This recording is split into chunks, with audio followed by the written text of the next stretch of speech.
देखिए दिया गया है कि दो आवेशी चालकों के संयोजन में आवेशों का पुनर्वितरण का मतलब क्या होता है? फिर से धन के डिस्ट्रीब्यूट होना। क्या होना? डिस्ट्रीब्यूट होना, उसी को बोला जाता है कि धन के पुनर्वितरण। शेयरिंग ना होता है कि हाँ एक दूसरे पर चला जाए, दूसरे से या पहले पर आ जाए, तो जिसमें शेयर होता है ना उसी को बोला जाता है पुनर्वितरण। तो क्या करेंगे समझिए, मान लेते हैं कि C1 और C2 धारिता के दो चालक हैं। ये एक चालक A हो गया, इसका धारिता क्या है? C1। तो ये C1 और C2 धारिता के दो चालक हैं। ये एक दूसरा चालक है, इसका धारिता क्या है? C2। फिर से सुनिए क्या कह रहे हैं। मान लिया गया कि C1 और C2 धारिता के दो चालक A और क्या है? B। अब होता क्या कि इसको हम प्लस Q1 आवेश और इसको प्लस Q2 आवेश देंगे। जब प्लस Q1 आवेश इस चालक A को दीजिएगा तो क्या होगा? जो भी आवेश दिया जाता है, आप जानते हैं कि किसी भी चालक को अगर आवेश दिया जाता है तो दिया गया उस कुल आवेश जो होगा उसके पृष्ठ पर एक समान रूप से क्या हो जाता है? फैल जाएगा। तो ये ध्यान रखिएगा कि इसके पृष्ठ पर एक समान रूप से वितरित हो जाएगा। कोई परेशानी होगा तो आप बोलते चलिएगा।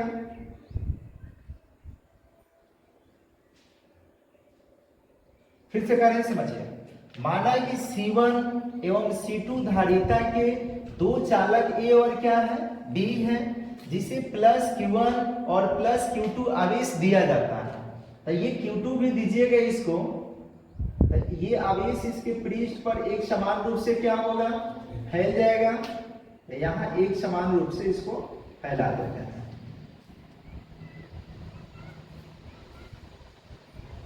जिसके कारण इसका विभव कुछ ना कुछ होगा। अगर ये Q1 आवेश दे रहे हैं, इसको Q2 आवेश दे रहे हैं, तो ये आवेश देने में इसका विभव कुछ ना कुछ होगा। तो इसके विभव को हम लोग मान लेते हैं V1 और इसके विभव को क्या मान लेते हैं? V2 मान लेते हैं।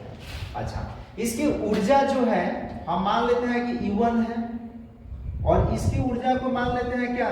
U2 है। कोई परेशानी है तो बोलिए। इसका ऊर्जा ध्यान रखिएगा U2 हो गए और ये क्या हो गया? U1 हो गया। तो आप जानते हैं, पढ़े हैं, ध्यान रखिएगा कि ऊर्जा आपको बताए थे ना, चालकों के ध्यान रखिएगा आवेशी चालक की ऊर्जा।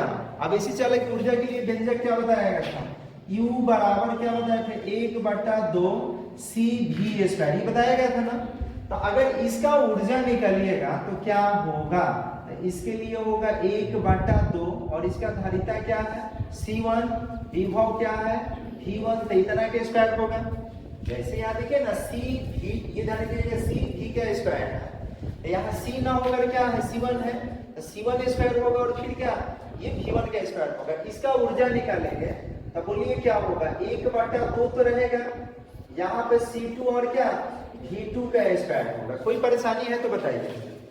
आवेशी चालक की ऊर्जा आप लोग को बताए थे ना जी, क्या बताया गया था? U निकालने के लिए 1/2 CV का स्क्वायर होता है, बट यहाँ पर C1 है और V1 है, तो C1 V1 का स्क्वायर होगा। ठीक है, C1 V1 स्क्वायर। इसके लिए क्या होगा? U2 बराबर 1/2 क्या होगा? C2 V2। देखिए धारिता निकालने के लिए आप फॉर्मूला जानते हैं, ये जानते हैं ना कि Q समानुपाती होता है किसके? V के, यानी Q बराबर क्या? C भी बताए थे। C निकालने के लिए Q/V बताए थे। अगर यहाँ पे ये निकालिएगा, Q निकालिएगा तो Q यहाँ पे तो निकाला ही गया। इसके लिए अगर Q1 के मान निकालेंगे, पहले चालक के लिए आवेश निकालिएगा, तो पहले चालक के लिए आवेश क्या होगा बताइए? Q1 बराबर में क्या होगा? पहले चालक के लिए क्या होगा? C1 V1 होगा। बोलिए होगा या नहीं होगा? दूसरे चालक के लिए क्या होगा? आवेश, कुल आवेश कितना होगा? ये होगा कितना? C2 V2। कोई परेशानी है तो आप बताइए। अब यहाँ पे क्या करेंगे? अब इसको दोनों चालकों को अभी जोड़ा नहीं गया है, जोड़ नहीं, दोनों ध्यान रखिए अलग अलग चालक है। अब कह रहे हैं इसको कनेक्ट करना है, कनेक्टिंग टुगेदर, एक दूसरे से जोड़ना है। ठीक है, यहाँ पे कह रहे हैं संयोजन करना है। संयोजन का मतलब क्या? जोड़ना है किसी चालक से। हम इस पहले चालक को A को और दूसरे चालक B को, अरे थोड़ा गोला बढ़िया से बनाना है भैया, ये दूसरे चालक बी को, ये ए है और ये क्या है, बी है।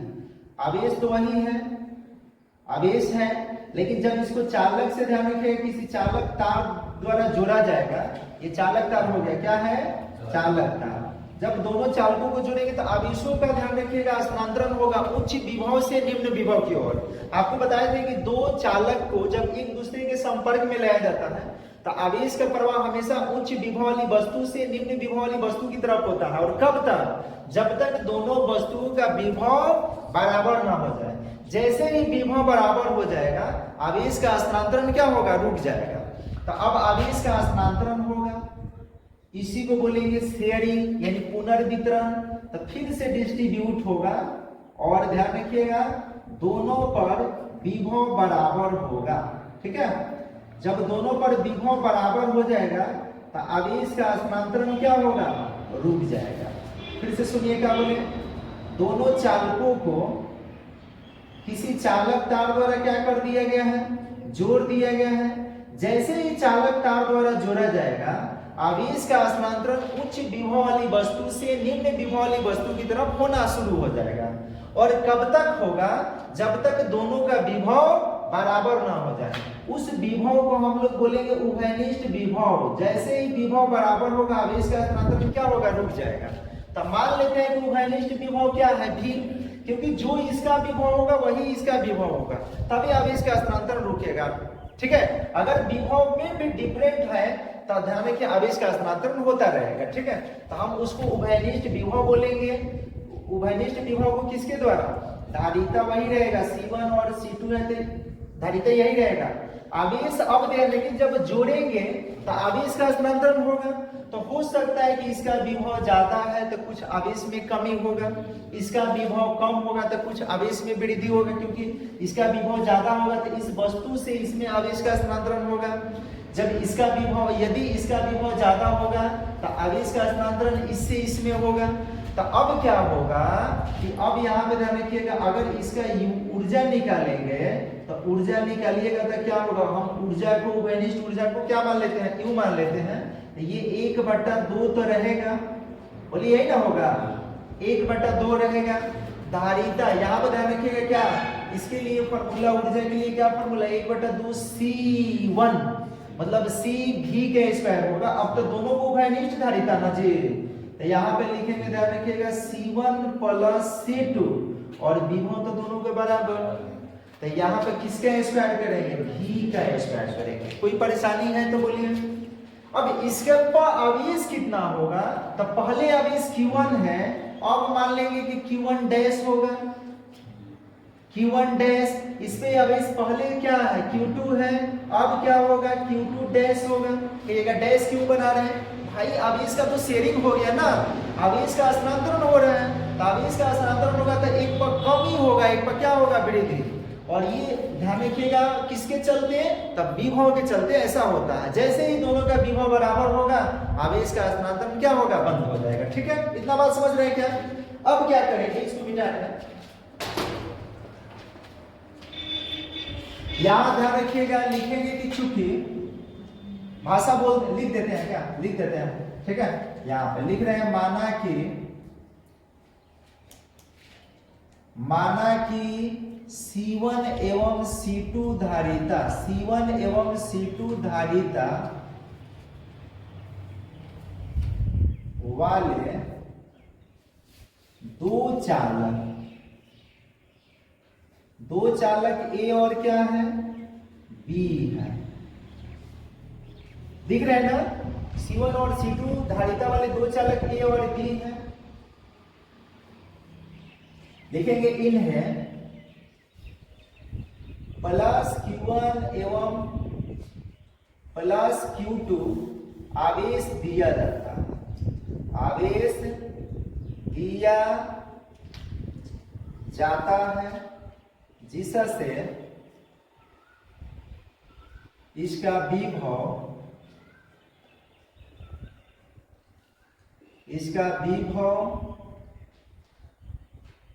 क्रमशः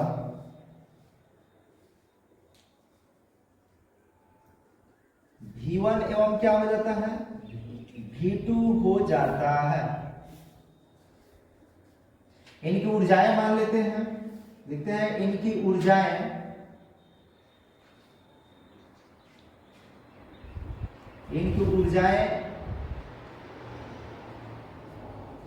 माना कि क्रमशः क्या है, U1 एवं U2 है। कोई परेशानी यहां तक है तो बताइए, लिखना नहीं है समझिए। तो अब E1 का मान ये निकाले तो कोई दिक्कत, लिखेंगे यह सुनिए, लिखेंगे कि चूंकि आवेशित चालक की ऊर्जा निकालने के लिए आपको व्यंजक बताए थे, U बराबर क्या होता है 1/2 CV का स्क्वायर होता है। तो इसलिए यहाँ पे क्या U1 जब निकालिएगा पहले चालक की ऊर्जा निकालेंगे, यहाँ ऐसे भी लिख देते हैं, जोड़ने से दोनों चालकों को संयोजन से पहले, मतलब जोड़ने से पहले चालक का ऊर्जा, ठीक है। यहाँ पे लिख देंगे दोनों चालकों के संयोजन के पहले चालक की ऊर्जा। अब पहले चालक की ऊर्जा निकालिएगा संयोजन से पहले, लिख देते हैं संयोजन से पहले चालक की ऊर्जा, पहले चालक की ऊर्जा। अब पहले चालक की ऊर्जा क्या माना गया, E1 माना गया है, तो ये निकलेगा तो क्या 1/2 C1 V1 का स्क्वायर होगा। इसी तरह से दूसरे चालक की ऊर्जा निकालेंगे, लिखेंगे दूसरे चालक की ऊर्जा। तो दूसरे चालक की ऊर्जा निकालिएगा, यानी ये U2 है, ऊर्जा में क्या लिखा गया ऊर्जा, ये लिखेंगे 1/2 C2 और यहाँ V2 का स्क्वायर। कोई परेशानी है तो बताइए। अच्छा, अब ये पहले चालक पर आवेश निकालेंगे, लिखेंगे पहले संयोजन से पहले चालक पर आवेश, पहले चालक पर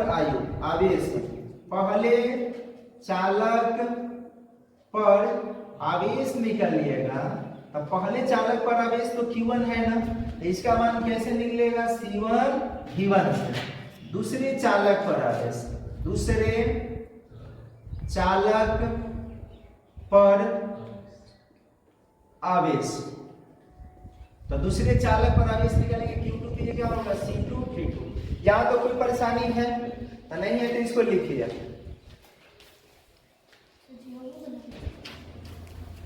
देखिए इतना बता दें। अब समझना है, ये नीचे वाला मिटा रहे हैं इसको,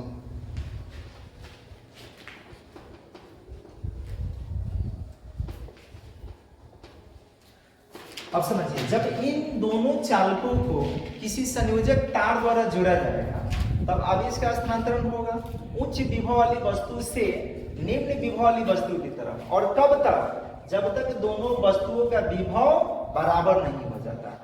उस ध्यान रखिएगा, विभव को हम लोग उभयनिष्ठ विभव बोलेंगे, जिसको किसके द्वारा V द्वारा सूचित करेंगे। यहां पर लिख रहे हैं, लिखेंगे जब दोनों चालकों को किसी संयोजक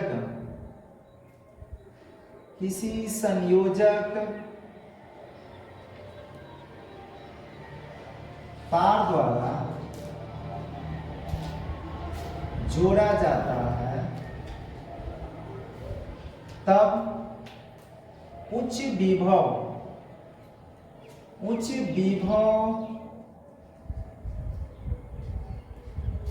वाले चालक से निम्न विभव वाले चालक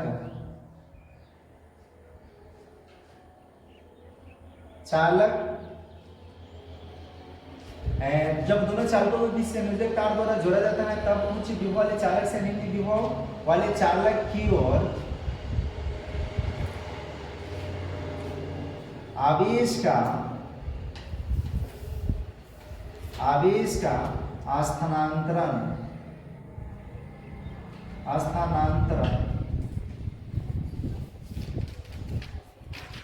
तब तक होता है जब तक जब तक दोनों चालकों का विभव क्या समान न हो जाता है, इस विभव को क्या बोला जाता है? उभयनिष्ठ विभव। उभयनिष्ठ विभव जिसको भी कहेंगे कहा जाता है। कोई परेशानी है तो बताइए, क्या कहेंगे? उभयनिष्ठ विभव। अब देखिए ये उभयनिष्ठ विभव कह दिया गया। दोनों का संयुक्त धारिता क्या होगा? जब दोनों को जोड़ेंगे तो धारिता होगा C1 प्लस C2, लेकिन विभव क्या होगा? ओनली V होगा। ठीक है, तो ये मिटाना है, लिख लिया ना, इसको लिखिए तो लिख लिएगा। चलिए अब ये उभयनिष्ठ विभव निकालेंगे, लिखेंगे कि चूंकि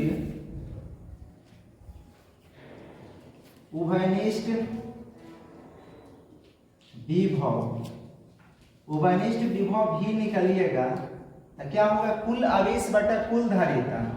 लिखेंगे कुल आवेश, इसको मिटा दे क्या? कुल आवेश बटा कुल धारिता। कुल आवेश बटा कुल धारिता।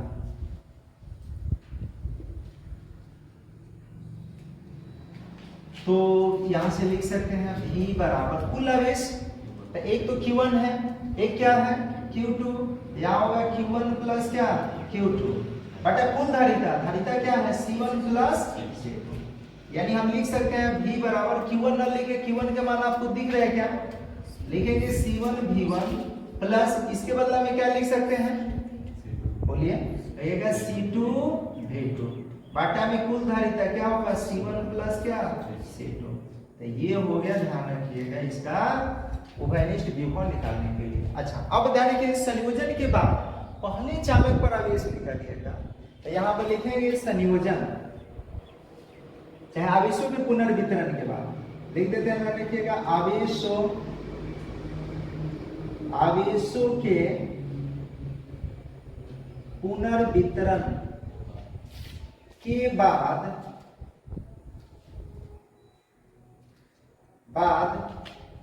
पहले चालक पर कुल आवेश में कुछ परिवर्तन होगा कि ना होगा? बिल्कुल होगा, क्योंकि आवेश का शेयरिंग हो रहा है। तो इस पे ध्यान रखिएगा, क्या माना गया था? Q1 dash. तो यहाँ पे लिख देंगे Q1 डैश बराबर क्या होगा? धारिता तो यही रहेगा, लेकिन विभव क्या होगा? V। इसको समीकरण क्या मानेंगे? इसी तरह से दूसरे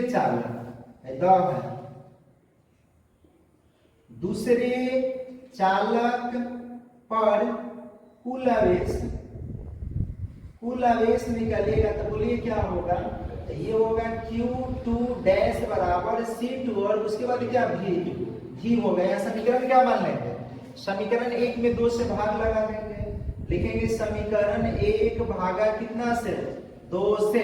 तो LHS में LHS से भागा RHS में, तो यहाँ पे होगा Q1 डैश बटा में क्या? Q2 डैश बराबर में C1 V बटा में C2 V से भी क्या होगा? बाकी जो बच रहे हैं उसी को लिख देंगे Q1 डैश बटा में क्या? Q2 डैश बराबर में C1 और बटा में क्या? C2। तो ये हो गया दो चालकों के, मतलब दो आवेशी चालकों के संयोजन में आवेशों का पुनर्वितरण किस तरह से होता है, इसके लिए ये व्यंजक हो गया। बात समझ में आ गई क्या? अब हम लोग पढ़ेंगे दो आवेशी चालकों के संयोजन में आवेशों के पुनर्वितरण के बाद ऊर्जा में ह्रास होता है, उसको कैसे दर्शाएंगे, ये बहुत इंपॉर्टेंट है और परीक्षा में ध्यान रखिएगा, बार बार पूछता है। क्या पूछेगा? दो आवेशी चालकों के संयोजन में आवेशों के पुनर्वितरण के बाद ऊर्जा में ह्रास। ठीक है, ऊर्जा में ह्रास के मतलब क्या? कमी। तो ये भी कह सकते हैं कि ऊर्जा में कमी होता है, दर्शाइए। पहले इसको नोट कीजिए।